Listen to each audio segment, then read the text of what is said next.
It is a pleasure to have you with us at the English Story Journal. Grab a coffee, find a quiet spot, and let's get lost in the story. You can't think how glad I am to see you again, you dear old thing, said the Duchess. She put her arm into Alice's, and they walked together. Alice was happy the Duchess was in a good mood. She thought maybe it was only the pepper that had made her so angry in the kitchen. When I'm a Duchess, Alice said to herself, I won't have any pepper in my kitchen at all. Soup is good without it. Maybe pepper always makes people angry, and vinegar makes them sour, and sweet things make children sweet-tempered. She had forgotten the Duchess. She was a little surprised when she heard her voice close to her ear. You're thinking about something, my dear, and that makes you forget to talk. I can't tell you the moral of that now, but I will remember it soon. Perhaps it hasn't one, Alice said. Tut, tut, child, said the Duchess. Everything's got a moral, if only you can find it. She moved closer to Alice. Alice didn't like her being so close. The Duchess was very ugly, and her sharp chin rested uncomfortably on Alice's shoulder.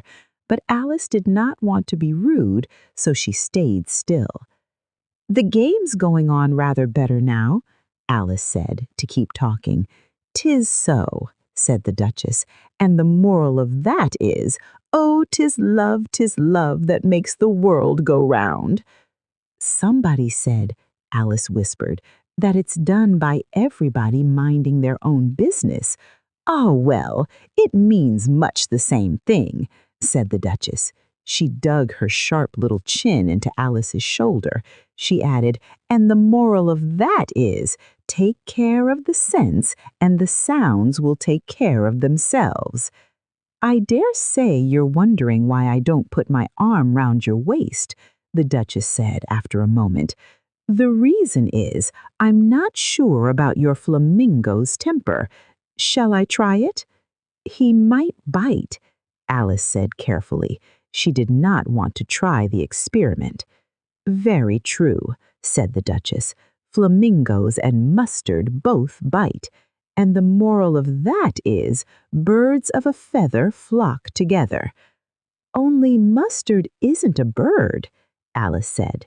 Right, as usual, said the Duchess. What a clear way you have of putting things. It's a mineral, I think, Alice said. Of course it is, said the Duchess. She seemed to agree with everything Alice said. There's a large mustard mine near here, and the moral of that is, the more there is of mine, the less there is of yours. Oh, I know, exclaimed Alice. She had not listened to the last remark. It's a vegetable. It doesn't look like one, but it is. I quite agree with you, said the Duchess, and the moral of that is, be what you would seem to be.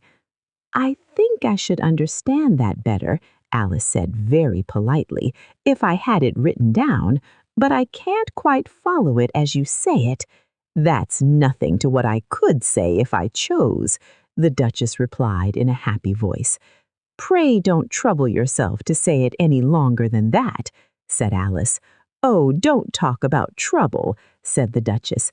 I make you a present of everything I've said as yet. Thinking again?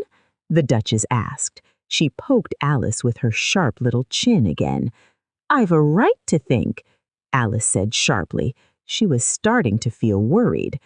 Just about as much right as pigs have to fly, and But then the Duchess's voice stopped.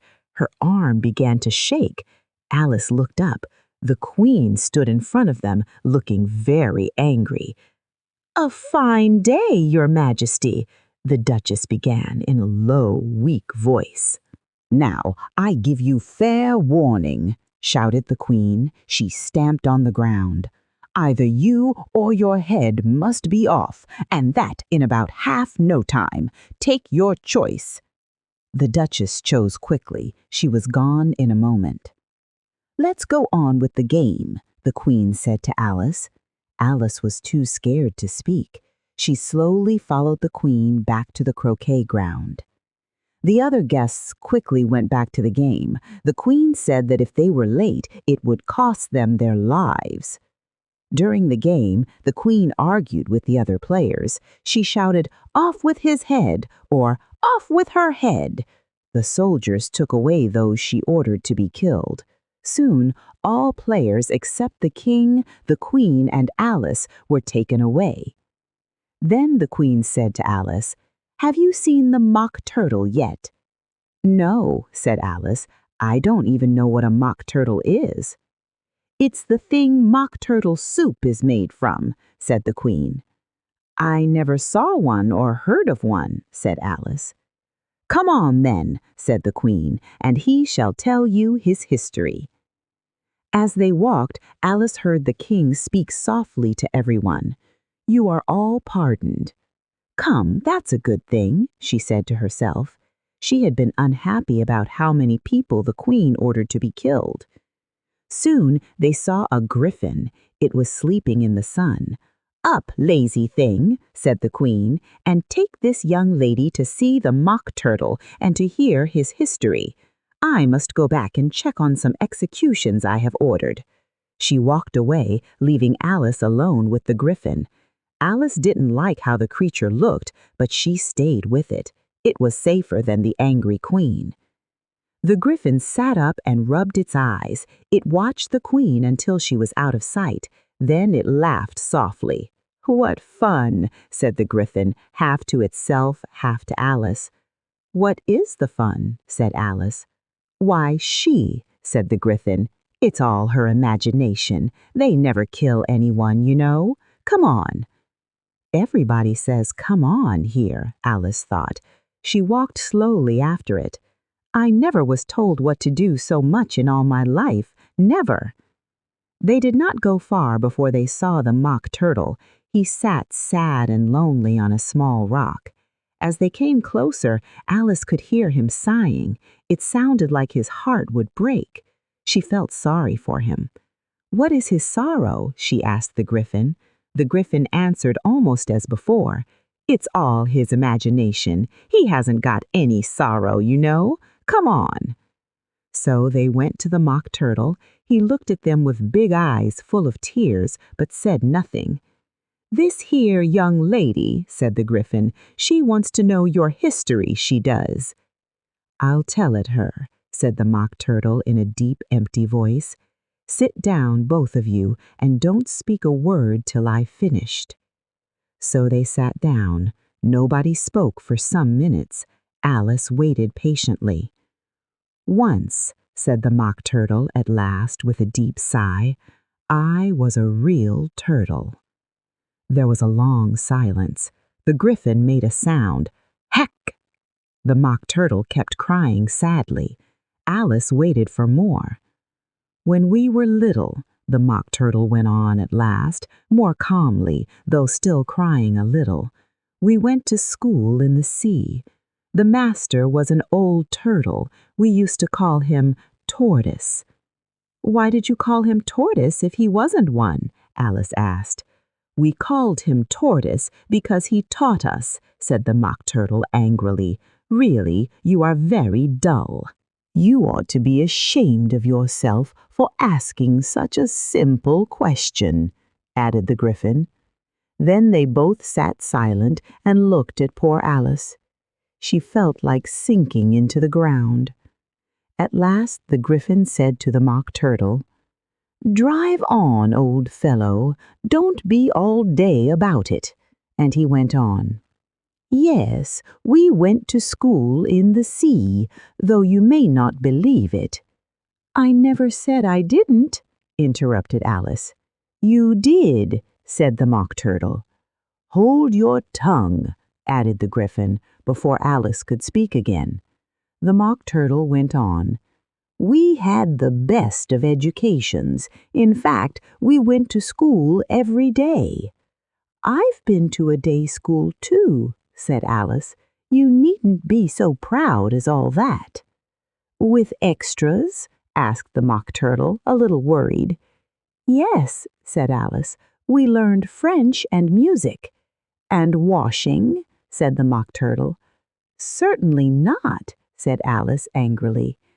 "Ah, then yours wasn't a really good school," said the Mock Turtle, sounding very relieved. Now at ours, they had at the end of the bill French, music, and washing, extra.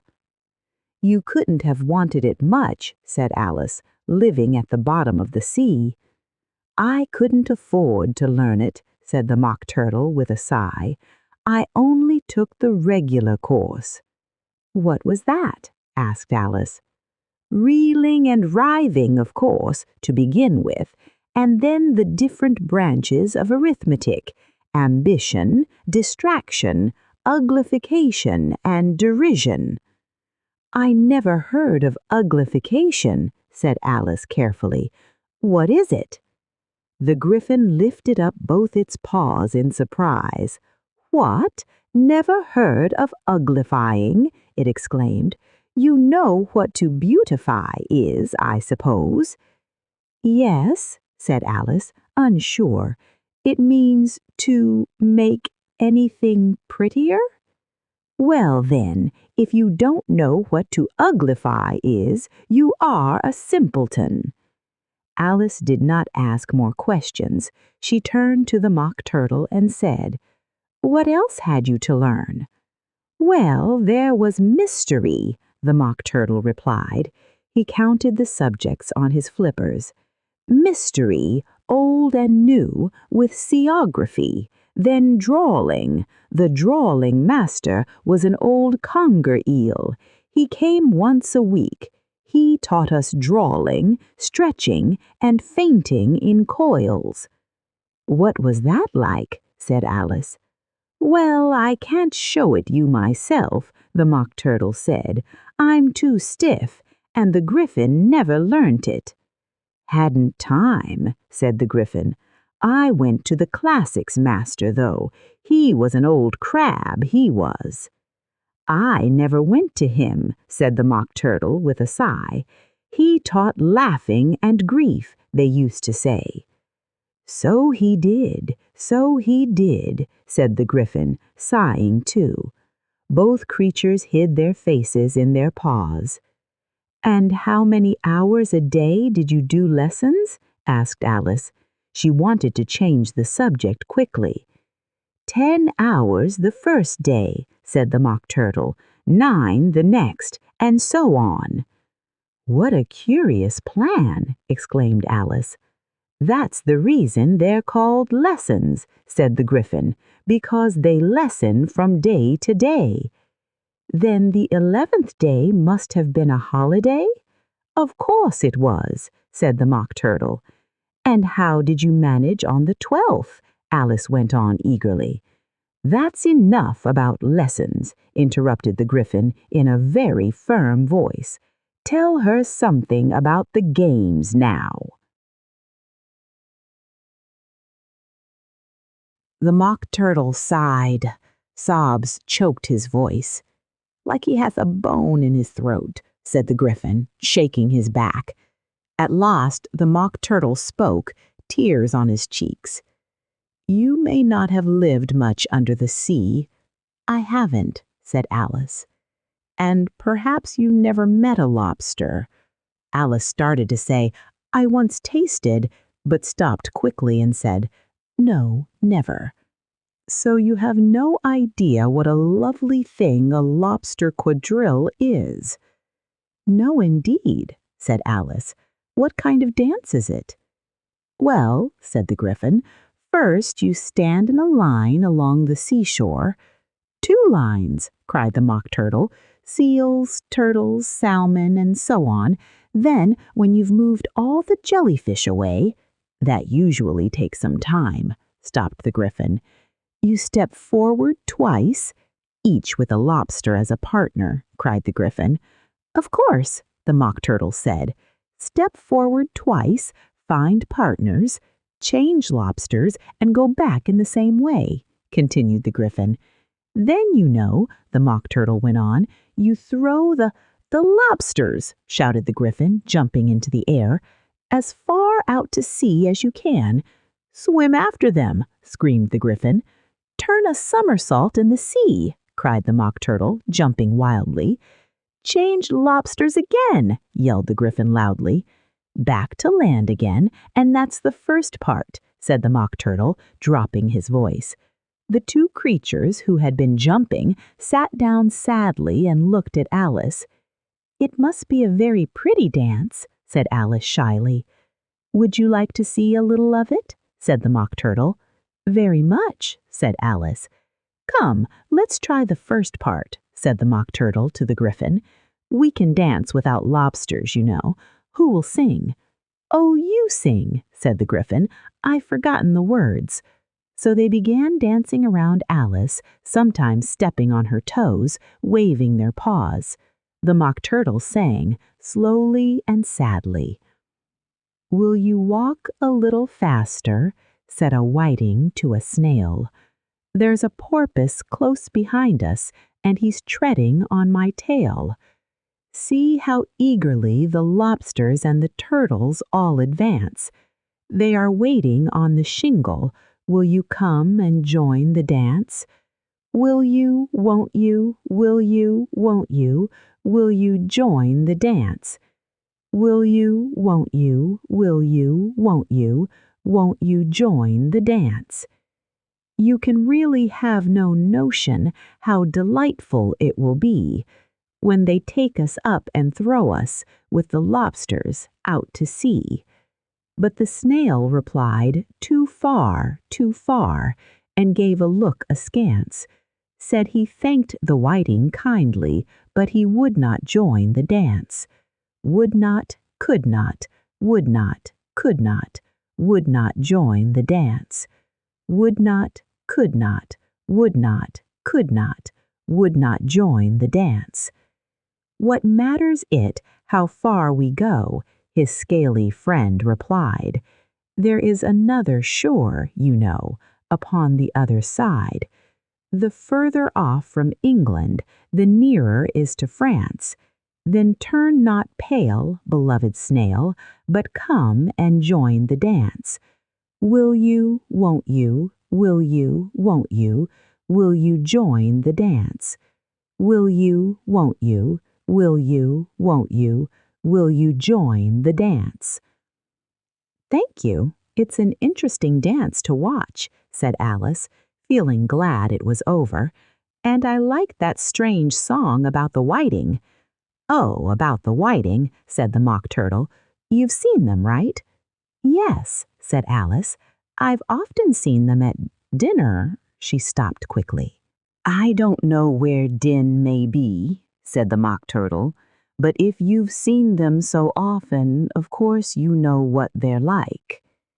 I think so, Alice replied thoughtfully. They have their tails in their mouths, and they're all over crumbs. You're wrong about the crumbs, said the Mock Turtle. Crumbs would wash off in the sea, but they do have their tails in their mouths, and the reason is— Here the Mock Turtle yawned. Tell her about the reason, he said to the Gryphon.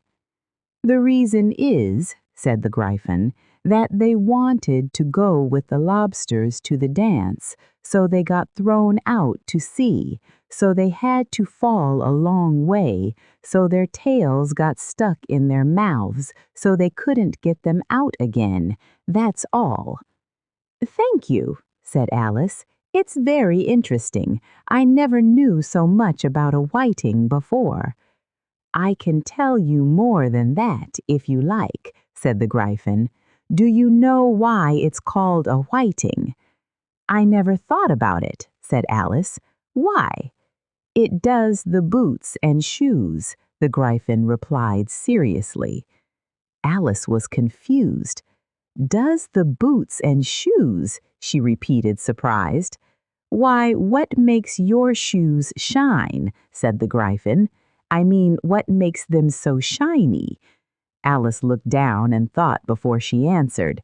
They're done with blacking, I think. Boots and shoes under the sea, the Gryphon went on in a deep voice, are done with a whiting. Now you know. And what are they made of? Alice asked, curious. Soles and eels, of course, the Gryphon replied rather impatiently. Any shrimp could have told you that. If I'd been the whiting, said Alice, who was still thinking about the song, I'd have said to the porpoise, "Stay back, please, we don't want you with us." They had to have him with them, the Mock Turtle said. No smart fish would go anywhere without a porpoise. Really? Said Alice, very surprised. Of course not, said the Mock Turtle. Why, if a fish came to me and told me he was going on a trip, I would say, with what porpoise? Don't you mean purpose? Said Alice. I mean what I say, the Mock Turtle replied angrily, and the Gryphon added, Come, let's hear some of your adventures.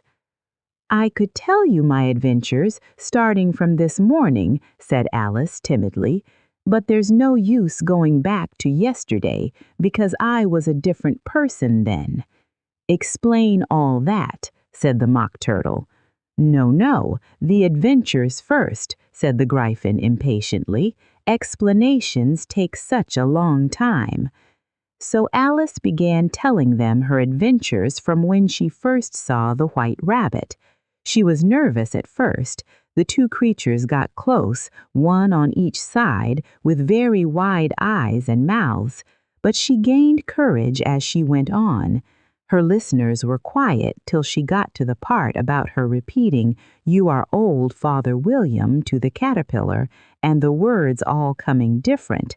Then the Mock Turtle drew a long breath and said, That's very curious. It's all about as curious as it can be, said the Gryphon. It all came different, the Mock Turtle repeated thoughtfully. I would like to hear her try and say something now. Tell her to start. He looked at the Gryphon as if it thought it had some kind of authority over Alice. Stand up and repeat, "'Tis the voice of the sluggard," said the Gryphon. How the creatures order one about and make one repeat lessons, thought Alice. I might as well be at school at once.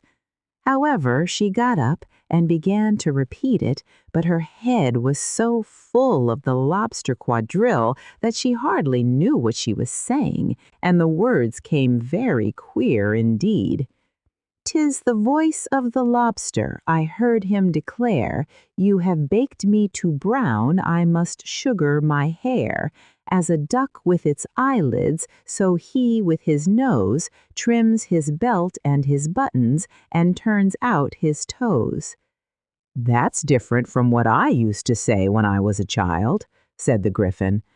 Well, I never heard it before, said the Mock Turtle, but it sounds very silly. Alice said nothing. She had sat down with her face in her hands, wondering if anything would ever happen in a natural way again. I should like to have it explained, said the Mock Turtle. She can't explain it, said the Gryphon quickly. Go on with the next part. But about his toes, the Mock Turtle persisted. How could he turn them out with his nose, you know? It's the first position in dancing, Alice said, but was dreadfully puzzled by the whole thing and longed to change the subject. Go on with the next part, the Gryphon impatiently repeated. It begins, I passed by his garden and marked with one eye. Alice did not dare to disobey, though she felt sure it would all come wrong, and she went on in a trembling voice. I passed by his garden and marked with one eye how the owl and the panther were sharing a pie. What is the use of saying all that if you don't explain it as you go on? It's the most confusing thing I've ever heard. Yes, I think you'd better stop, said the Gryphon.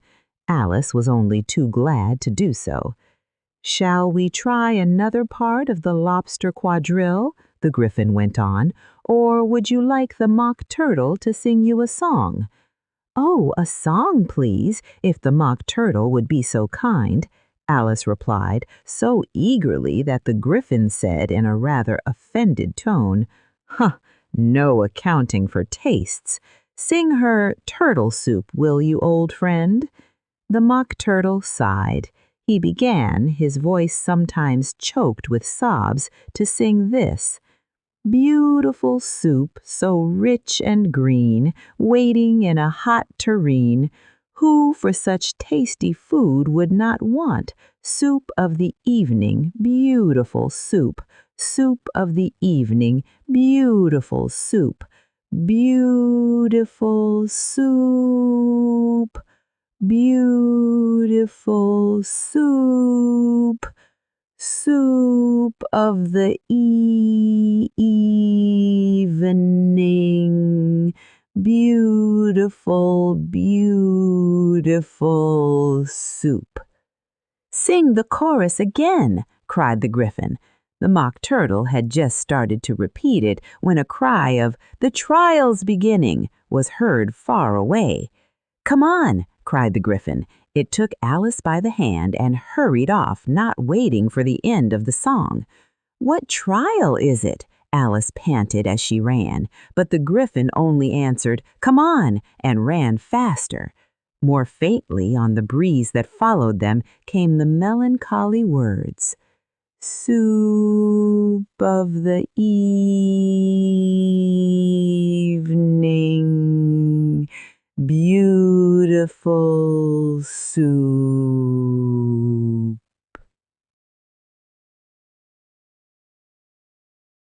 The King and Queen of Hearts sat on their throne when Alice arrived. Many people and animals were there, along with all the playing cards. The knave stood in front of them, in chains. 2 soldiers guarded him. Near the king was the White Rabbit, holding a trumpet and a scroll. In the middle of the room was a table with many tarts. They looked so good that Alice felt hungry. "I wish they would finish the trial," she thought, "and give us the food." But it did not look like that would happen, so Alice looked around to pass the time. Alice had never been in a court before, but she had read about them. She was happy to know the names of many things there. "That's the judge," she told herself, because of his big wig. The king was the judge. He wore his crown over his wig. He did not look comfortable, and it did not look good on him. "And that's the jury box," Alice thought. "And those 12 creatures, some were animals, some were birds. I think they are the jurors." She felt proud because she knew this word. The 12 jurors were writing on slates. "What are they doing?" whispered Alice to the Gryphon. "The trial has not started yet." "They are writing their names," whispered the Gryphon. "They don't want to forget them later." "Stupid things," Alice said loudly, but she stopped quickly. The White Rabbit cried, "Silence in the court!" The king put on his glasses and looked around to see who was talking. Alice could see that all the jurors were writing "stupid things" on their slates. One juror did not know how to spell stupid. He asked his neighbor for help. "Their slates will be a mess before the trial ends," Alice thought. One juror had a pencil that made a squeaking sound. Alice did not like this. She went behind him and quickly took the pencil. The poor juror, it was Bill the Lizard, could not find it. He had to write with his finger for the rest of the day, but his finger made no mark on the slate. "Herald, read the accusation," said the king. The White Rabbit blew his trumpet 3 times. Then he unrolled the scroll and read, "The Queen of Hearts, she made some tarts, all on a summer day. The Knave of Hearts, he stole those tarts and took them quite away." Now, decide if he is guilty, the king told the jury. Not yet, not yet, the rabbit quickly said. There is more to do first. Call the first witness, said the king. The white rabbit blew his trumpet again and called, First witness! The first witness was the hatter. He came in with a teacup and a piece of bread and butter. Excuse me, Your Majesty, he said. I brought these because I was not finished with my tea when you called me. You should have finished. When did you start? The hatter looked at the March Hare, who came in with him, and the Dormouse. March 14th, I think, he said. 15th, said the March Hare. 16th, added the Dormouse. Write that down, the king told the jury. The jury quickly wrote all 3 dates on their slates. Take off your hat, the king told the hatter. It isn't mine. Stolen, the king cried, looking at the jury. They quickly wrote this down. I sell hats. I don't have my own hats. I'm a hatter. The queen put on her glasses, and she stared at the hatter. He turned pale and moved nervously. Tell us what you know, said the king. Don't be nervous, or I will have you killed right now. This did not help the hatter. He moved his feet, looking at the queen. He was so confused that he bit his teacup instead of his bread and butter. Just then, Alice felt something strange. She was growing bigger again. At first, she thought she would leave the court, but then she decided to stay as long as there was room. Please don't squeeze so much, said the Dormouse, who sat next to her. I can hardly breathe. I can't stop it, Alice said gently. I'm growing. You can't grow here, said the Dormouse. Don't talk nonsense, Alice said more strongly. You are growing too. Yes, but I grow at a normal speed, not in that silly way. He got up sadly and moved to the other side of the court. The queen kept staring at the hatter. As the Dormouse moved, she said to an officer, Bring me the list of singers from the last concert. The poor hatter shook so much that both his shoes fell off. Tell us what you know, said the king, very angry, or I will have you killed even if you are nervous. I'm a poor man, Your Majesty, the hatter began, his voice shaking, and I hadn't begun my tea, not above a week or so, and what with the bread and butter getting so thin and the twinkling of the tea. The twinkling of the what? Said the king. It began with the tea, the hatter answered. Of course twinkling begins with a T, said the king quickly. Do you think I am stupid? Go on. I'm a poor man, the hatter continued, and most things twinkled after that, only the March Hare said, I didn't, the March Hare quickly interrupted. You did, said the hatter. I deny it, said the March Hare. He denies it, said the king. Do not say that part. Well, anyway, the Dormouse said, the hatter went on, looking around to see if the Dormouse would deny it, but the Dormouse said nothing. He was fast asleep. After that, the hatter continued, I cut some more bread and butter. But what did the Dormouse say? One of the jury asked. I can't remember that, said the hatter.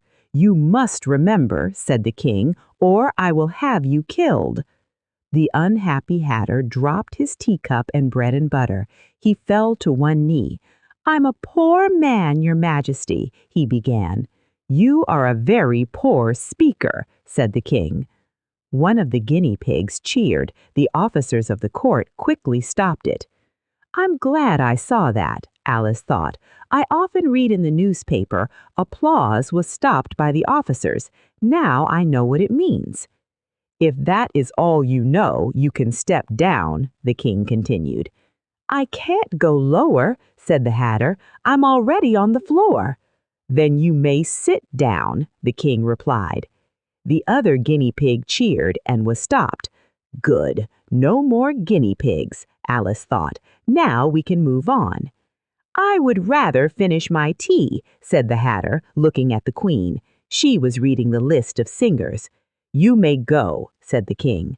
The Hatter quickly left the court. He did not even wait to put on his shoes. And just cut off his head outside, said the Queen to an officer, but the Hatter was gone before the officer reached the door. Call the next witness, said the King. The next witness was the Duchess's cook. She carried a pepper box. Alice knew it was the cook because people near the door started sneezing. Tell us what you know, said the King. Shan't. The King looked at the White Rabbit. The rabbit said softly, Your Majesty must question this witness. Well, if I must, I must, the King said sadly. He folded his arms and frowned at the cook. Then he said in a deep voice, What are tarts made of? Pepper, mostly, said the cook. Treacle, said a sleepy voice behind her. Catch that dormouse, the Queen yelled. Cut off that dormouse's head. Get that dormouse out of court. Stop him, pinch him, pull off his whiskers. For some minutes the court was a mess. They tried to get the dormouse out. When they were quiet again, the cook was gone. Never mind, said the King, feeling happy. Call the next witness. He told the Queen quietly, My dear, you must question the next witness. My head hurts. Alice watched the White Rabbit look at his list. She was curious about the next witness. They don't have much proof yet, she thought. Imagine her surprise when the White Rabbit read out in his loud voice the name Alice. Here, cried Alice, quite forgetting in the flurry of the moment how large she had grown in the last few minutes. She jumped up in such a hurry that she tipped over the jury box with the edge of her skirt. This made all the jurymen fall onto the heads of the crowd below. There they lay sprawling about on the ground. They looked a bit like a group of small, colorful fish, which reminded her very much of a globe of goldfish she had accidentally upset the week before. Their small, round bodies were scattered everywhere, and some made little noises of surprise. "Oh, I beg your pardon!" she exclaimed in a tone of great dismay. Her voice was full of regret. She began picking them up again as quickly as she could. The accident of the goldfish kept running in her head, making her feel urgent. She had a vague sort of idea that they must be collected at once and put back into the jury box, or they would die, just like the goldfish might have if she hadn't put them back in their bowl. "The trial cannot proceed," said the King in a very grave voice. His voice was serious and deep. "Until all the jurymen are back in their proper places. All," he repeated with great emphasis, making sure everyone heard him clearly. He looked hard at Alice as he said so, his eyes fixed on her. Alice looked at the jury box. She saw that in her haste she had put the lizard in head downwards. The poor little thing was waving its tail about in a melancholy way, moving it slowly and sadly. It was quite unable to move the rest of its body. She soon got it out again, gently pulling it free, and put it right side up. "Not that it signifies much," she said to herself, thinking it probably didn't matter a great deal. "I should think it would be quite as much use in the trial one way up as the other." As soon as the jury had a little recovered from the shock of being upset, they slowly got back to their seats. Their slates and pencils had been found and handed back to them. They set to work very diligently to write out a history of the accident. They wrote with serious faces, their pencils making soft scratching sounds on their slates. All of them wrote, except the lizard, who seemed too much overcome by the fall to do anything. It just sat with its mouth open, gazing up into the roof of the court, looking a little dazed. "What do you know about this business?" the king said to Alice. He looked at her with a questioning gaze. "Nothing," said Alice. Her voice was clear. "Nothing whatever?" persisted the king, pressing her for more information. "Nothing whatever," said Alice firmly. "That's very important," said the king, turning to the jury. He nodded his head as if he had heard something truly special. They were just beginning to write this down on their slates. Their pencils were poised, ready to note the king's words, when the White Rabbit interrupted. "Unimportant, Your Majesty means, of course," he said in a very respectful tone, bowing slightly, but he was frowning and making faces at the king as he spoke, showing his true feelings. "Unimportant, of course, I meant," the king quickly said. He quickly changed his mind. He went on to himself in an undertone, speaking so quietly that only he could hear. "Important, unimportant, unimportant, important," as if he were trying which words sounded best, testing them out in his mind. Some of the jury wrote it down important, following the king's first word, and some wrote unimportant, following his corrected word. Alice could see this as she was near enough to look over their slates. She saw the different words on their small black boards. But it doesn't matter a bit, she thought to herself, realizing the jury was quite confused. At this moment, the king, who had been for some time busily writing in his notebook, making quick notes, cackled out, "Silence!" He read out from his book in a loud voice, "Rule 42.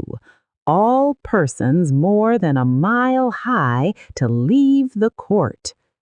Everybody looked at Alice.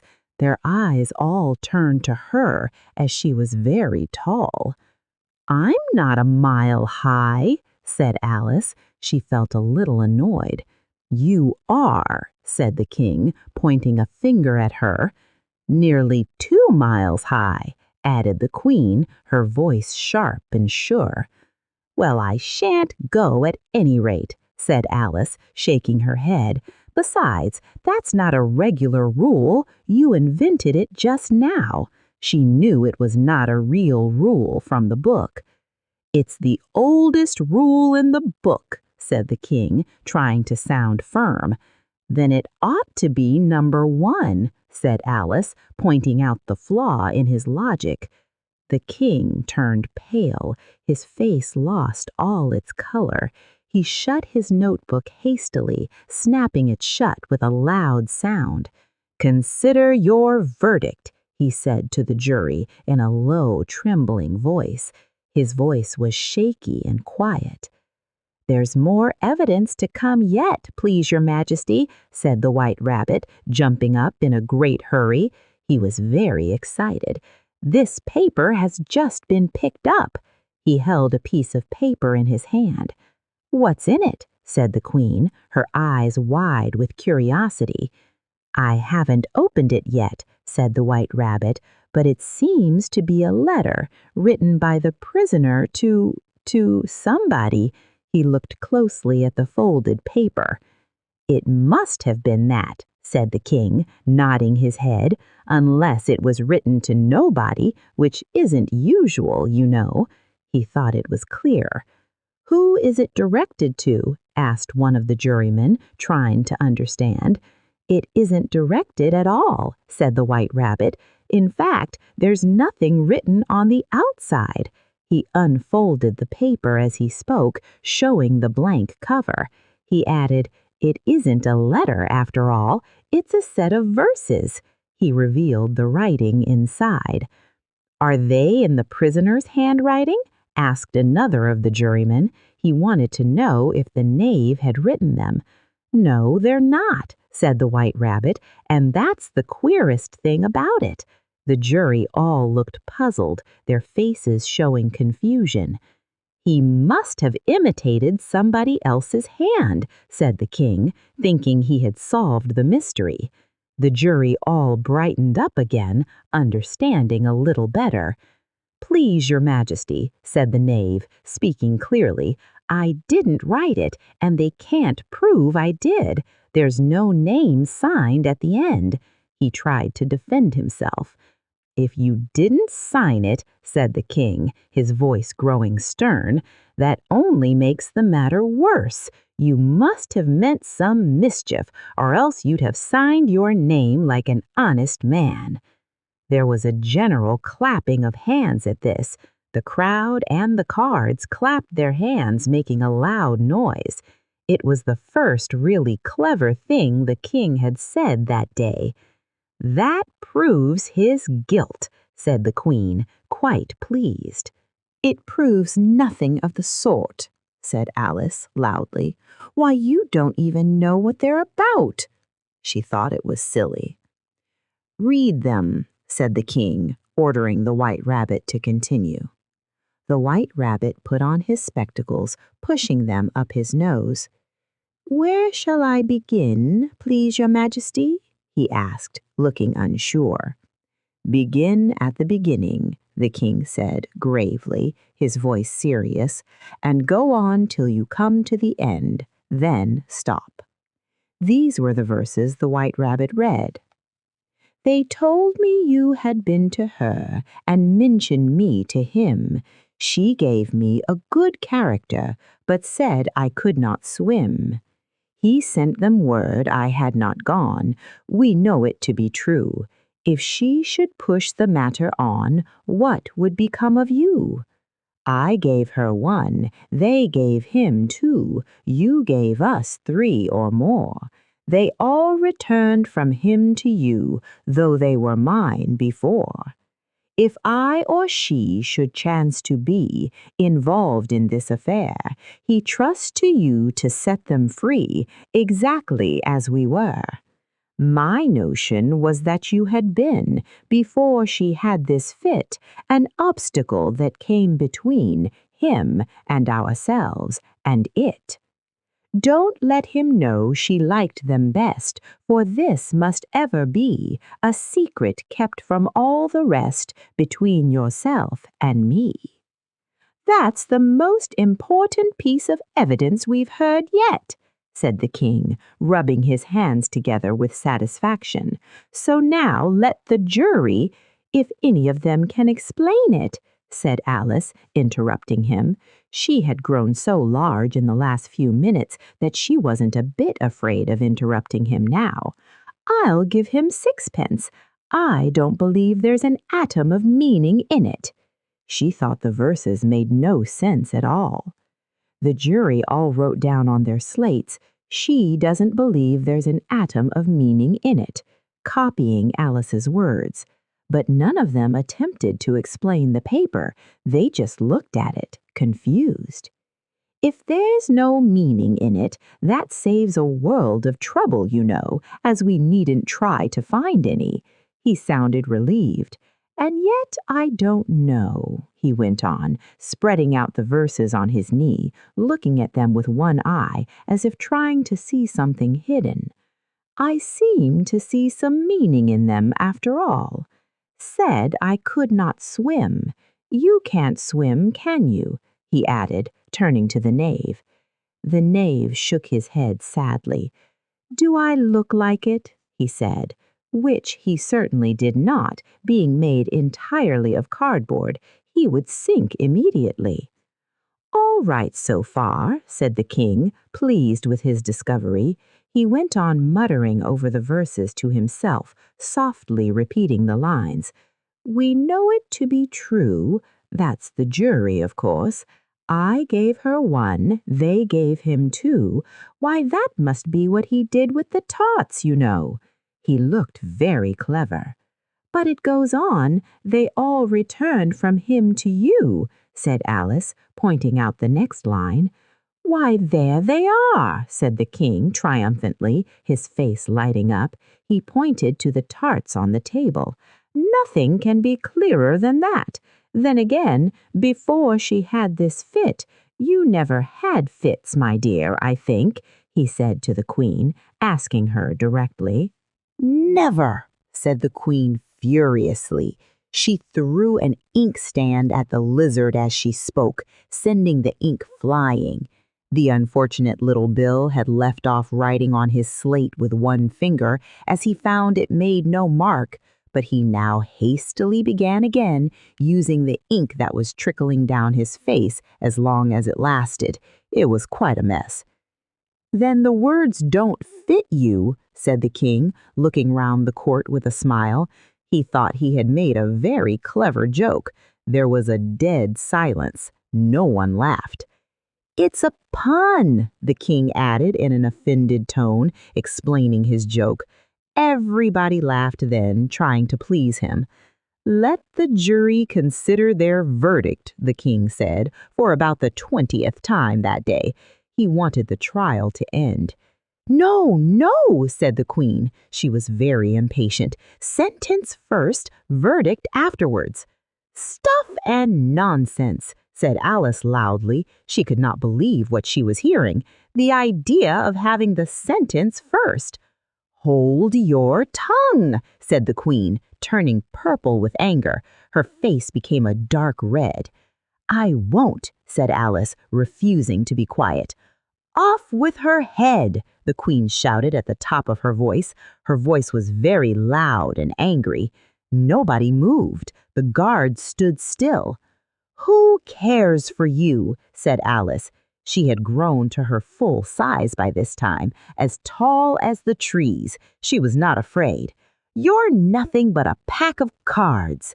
At this, the whole pack of cards rose up into the air. They floated above her head. Then they came flying down upon her like a storm of paper. She gave a little scream, half of fright and half of anger. She tried to beat them off, waving her hands, and then she found herself lying on the bank with her head in the lap of her sister. Her sister was gently brushing away some dead leaves that had fluttered down from the trees upon her face. The sun felt warm on her skin.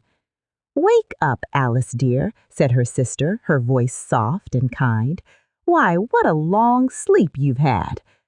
"Oh, I've had such a curious dream," said Alice. Her eyes were still wide. She told her sister, as well as she could remember them, all these strange adventures of hers that you have just been reading about.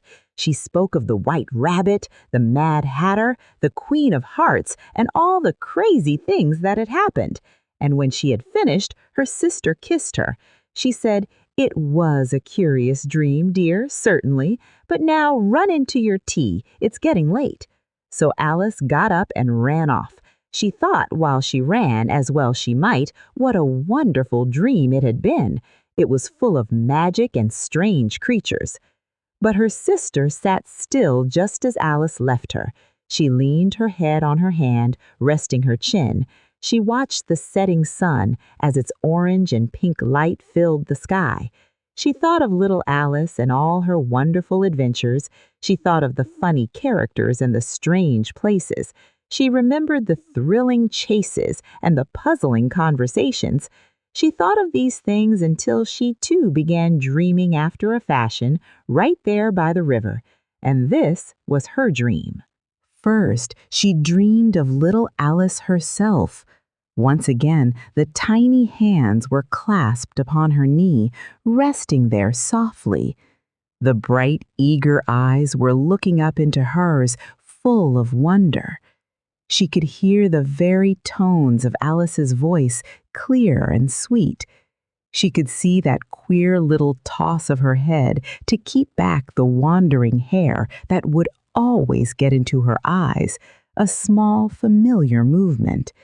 And still as she listened, or seemed to listen, the whole place around her became alive with the strange creatures of her little sister's dream. The air seemed to shimmer with them. The long grass rustled softly at her feet as the White Rabbit hurried by, his watch in his hand, looking worried. The frightened mouse splashed his way through the neighboring pool, making small ripples in the water. She could hear the rattle of the teacups, a merry clinking sound as the March Hare and his friends shared their never-ending meal, always having tea. She heard the shrill voice of the queen, sharp and loud, ordering off her unfortunate guests to execution, a terrible command.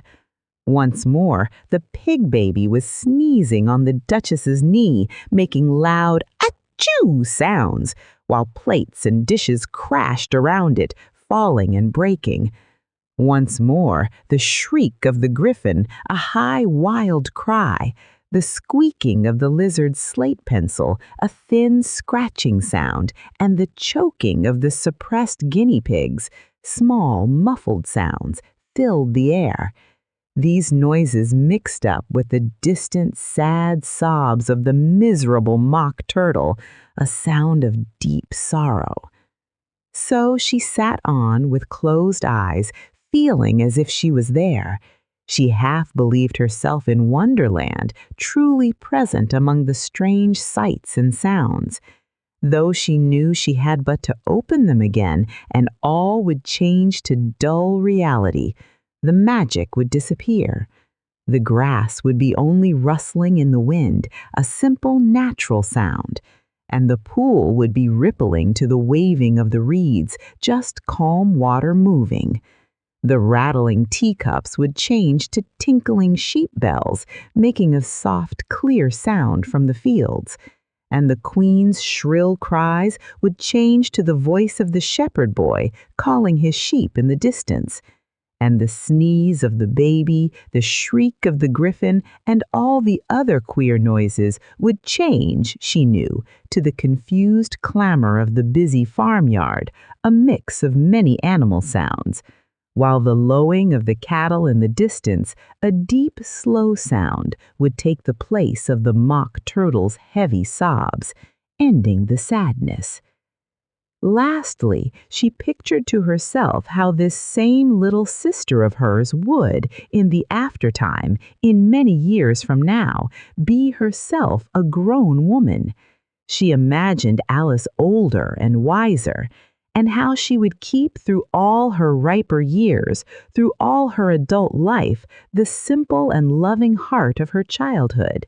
She would stay kind and full of wonder, and how she would gather about her other little children, perhaps her own, telling them stories. She would make their eyes bright and eager with many a strange tale, perhaps even with the dream of Wonderland of long ago, sharing the magic she had known.